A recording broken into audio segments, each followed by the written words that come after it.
दोस्तों नमस्कार, हिंदीकुंज.com में आपका स्वागत है।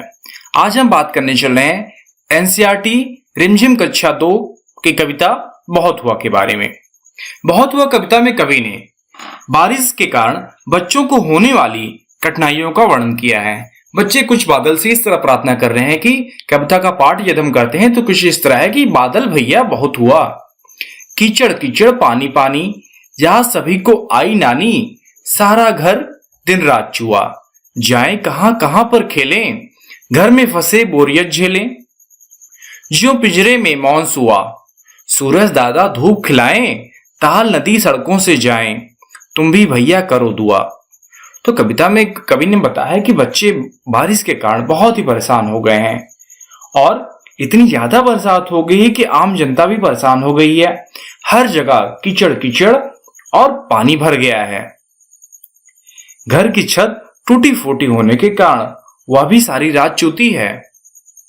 इतनी ज्यादा परेशानी हो गई कि बच्चों को अपनी नानी तक याद आने लगी है। नानी का याद आना कि इसका अर्थ होता है कि बहुत ज्यादा लोग परेशानी झेल रहे हैं। छोटे बच्चे कहां पर जाएं खेलने कहां जाएं, बाहर तो हर जगह कीचड़ और पानी भरा हुआ है। घर में फंसे हैं और बोरियत को झेल रहे हैं। वो बोरियत का झेलने का अर्थ होता है कि वो बहुत ज्यादा परेशान हो गए हैं। उनकी परेशानी कुछ इस तरह है कि जिस तरह पिंजड़े में तोते को बंद कर दिया जाता है और वह चुपचाप बोरियत को झेलता है। तो वह बच्चे क्या कहते हैं कि वह सूरज भगवान से, सूरज को दादा कहते हैं और उनसे प्रार्थना करते हुए कहते हैं कि अब धूप निकल आओ। और तुम्हारी धूप निकलने से, सूरज दादा की धूप निकलने से ताल तालाब नदियां सड़कों पे जो भी कीचड़ भरे हुए पानी भरे हुए वो सब सूख जाएंगे। तो सभी और अपने साथियों से भी बच्चे कह रहे हैं कि तुम भी भगवान सूरज और सूरज दादा से प्रार्थना करो कि वो निकलें और खूब तेज धूप लाएं, खूब धूप खिलाएं, जिससे ताल नदी सड़कों से पानी चला जाए और वो आराम से खेल सकें, क्योंकि वो बहुत ही ज्यादा बारिश के कारण परेशान हो गए हैं। तो बादल भैया बहुत हुआ, कीचड़ कीचड़ पानी पानी। तो बादल को भैया मानते हुए वे बच्चे कहते हैं कि बहुत हो गया, अभी हर जगह कीचड़ और पानी भर गया, आप रुक जाओ। क्यों? क्योंकि सारा रात बारिश हुई और उसके कारण घर में पानी भर गया है। हम कहां पर खेलने जाएं? हम तोते में पिंजड़े की तरह बंद हैं और घर में बोरियत झेल रहे हैं। अतः वे सूरज भगवान को प्रार्थना करते हुए कहते हैं कि इतनी तेज धूप खिलाओ कि सड़कों से जो पानी भर गया है, घर में जो पानी भर गया है, वह सूख जाए। और अपने साथियों से भी बच्चे कहते हैं कि तुम भी दुआ करो कि सूरज खिले और ये बारिश का मौसम खत्म हो।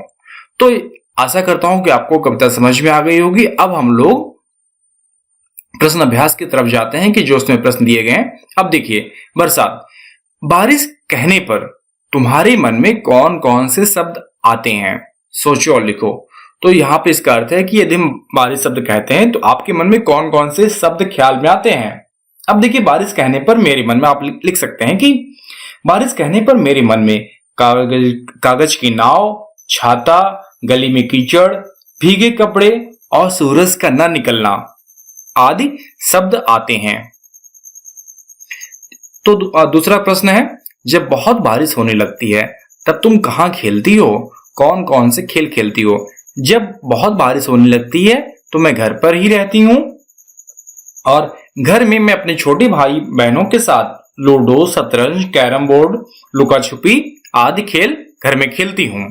आप ये लिखेंगे। और देखिए कि खूब तेज बारिश होगी तो तुम्हारे घर के आसपास कैसा दिखाई देगा? इसका अर्थ है कि यदि मान लीजिए बहुत तेज बारिश हो गई है तो आपके अगल बगल जो घर के पास है वहां का माहौल कैसा रहेगा? तो यह आप लिखिएगा कि यदि खूब तेज बारिश होती है तो मेरे घर के आसपास कीचड़ जम जाता है और खेतों, तालाबों और कुओं में पानी लबालब भर जाता है। अब देखिए, यहाँ पूछा गया है कि बारिश में कितना पानी बरसता है, वह सब पानी कहां कहां जाता होगा? तो आप लिखिएगा कि बरसात में मौसम में बहुत ज्यादा पानी बरसता है। बरसात का पानी यदि जल संरक्षण ना हो और उसकी व्यवस्था ना हो जल संरक्षण की, तो वह नालों, तालाबों या नदियों में बह के चला जाता है।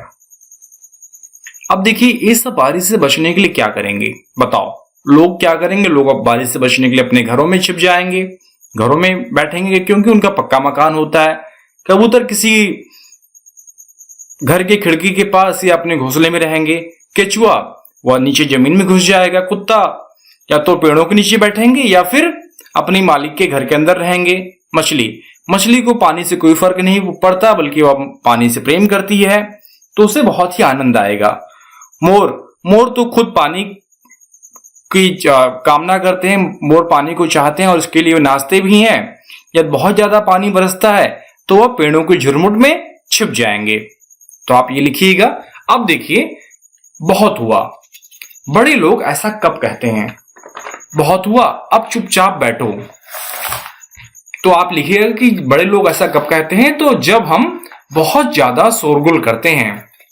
अब देखिए, बहुत हुआ, अंदर चलो, जब हम बहुत ज्यादा देर तक बाहर खेल खेलते हैं। बहुत हुआ, आप सो जाओ। आप लिखिएगा जब हम बहुत ज्यादा देर तक दादी माँ से कहानी सुनते हैं। बहुत हुआ, आप टीवी बंद करो, जब हम बहुत देर रात तक टीवी देखते रहते हैं। तो आप ये लिखिएगा। अब देखिए कविता से, कविता में ऐसा क्यों कहा गया होगा? तेज बारिश होने पर सड़कें नदी बन जाती हैं। तेज, अब आप इसका उत्तर लिख सकते हैं कि तेज बारिश होने पर सड़कों का कटाव तेज गति से होता है। सड़कों में गड्ढे भर जाते हैं, गड्ढे निकल आते हैं, गड्ढे हो जाते हैं और पानी निष्कासन की व्यवस्था न होने के कारण सड़कें नदी बन जाती हैं। सब और कीचड़ होने पर नानी याद आती हैं। आप लिखिएगा यदि घर और सड़कों पर चारों तरफ कीचड़ हो तो लोग बहुत ज्यादा परेशान हो जाते हैं। वे बहुत परेशानी की स्थिति में अपनी नानी को याद करने लगते हैं। नानी का अर्थ है कि वे बहुत ज्यादा परेशान हो जाते हैं और भगवान से प्रार्थना करते हैं कि यह कीचड़ दूर हो। तो इस प्रकार हम अब आगे बढ़ते हैं। तो आते हैं कि अब नहीं बरसूंगा। आप देखिए, प्रश्न देखिए कि यहां पे दिया गया है कि अब नहीं बरसूंगा। एक दिन बादल ने सोचा कि मैं अब कभी नहीं बरसूंगा। जब मैं बरसता हूं तभी लोग मेरी बुराई करते हैं। जब नहीं बरसता तभी मेरी बुराई करते हैं। आज से बरसना बिल्कुल बंद। फिर क्या हुआ? कहानी को आगे बढ़ाओ। तो आप लिखिएगा कि जब बादल ने सोचा कि अब मैं नहीं बरसूंगा तो बादल ने बरसना बंद कर दिया। बारिश न होने के कारण चारों तरफ हाहाकार मच गया। धरती सूख गई, फसलें मुरझा गईं, पशु पक्षी प्यास के कारण तड़पने लगे, बच्चे बहुत उदास हो गए। सबने मिलकर बादल से जल बरसाने और पृथ्वी पर हरियाली लाने की प्रार्थना की। बादल का मन पसीज गया और उसने लोगों को क्षमा कर दिया और इसके बाद बादल फिर से बरसना प्रारंभ कर दिया। तो आप इस तरह लिख सकते हैं। अब देखिए, एक चित्र कई काम। कविता के साथ जो चित्र दिए गए हैं उसमें कौन क्या कर रहा है? तो आप लिख सकते हैं कि यहाँ पे देखिए दिया गया है, एक बच्चा चित्र बना रहा है। अब आप जो चित्र दिया गया है वहां पे देखिएगा, दूसरा बच्चा लूडो खेल रहा है, बिल्ली खिड़की से झांक रही है, आदमी हंस रहा है, एक बच्ची खेल रही है, नाव बना रही, पानी में डाल रही है और कुत्ता पानी से भीग रहा है और भौंक रहा है। तो आप ये लिख सकते हैं। तो तुमने देखा कि चित्र में कई काम हो रहे हैं। इन वाक्यों में से जो शब्द किसी काम के बारे में बता रहे हैं उसके नीचे रेखा लिखो। तो इन्हें काम वाले शब्द कहते हैं। तो यह क्रिया के बारे में। तो आप इसके बाद सारे प्रश्न आपको समझा दिए गए हैं और यहाँ पे आप समझ गए होंगे प्रश्न जो उत्तर किस तरह लिखने हैं। अब देखिए, बहुत हुआ कविता जो है ना, यह बादल और उससे होने वाली बच्चों की परेशानियों के संबंध में है। यह कविता हरीश निगम जी द्वारा लिखी गई है। इसमें बच्चों के माध्यम से कवि कहना चाहता है कि हे बादल भैया, अब पानी बरसाना बंद कर दो, बहुत हो चुका है। रात भर वर्षा के कारण घर के चूने से हम सभी को नानी याद आ गई और हम सभी परेशान हो गए हैं। हम कहां पर जाएं और कहां खेलें? चारों तरफ कीचड़ और पानी है।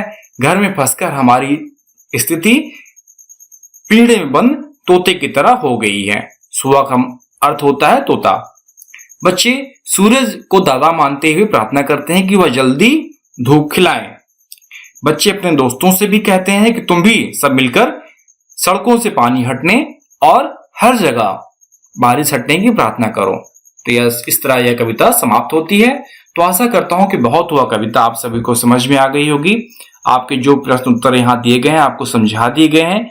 यदि आपको ये सारे प्रश्न उत्तर लिखित रूप में चाहिए तो आप hindikunj.com को विजिट करें। वहां पे आपके लिए ढेरों सारी अध्ययन सामग्री दी गई है, जहां पे आपके प्रश्न उत्तर भी दिए गए हैं और रिमझिम की पूरी नोट्स आपको वहां पे उपलब्ध हुए हैं।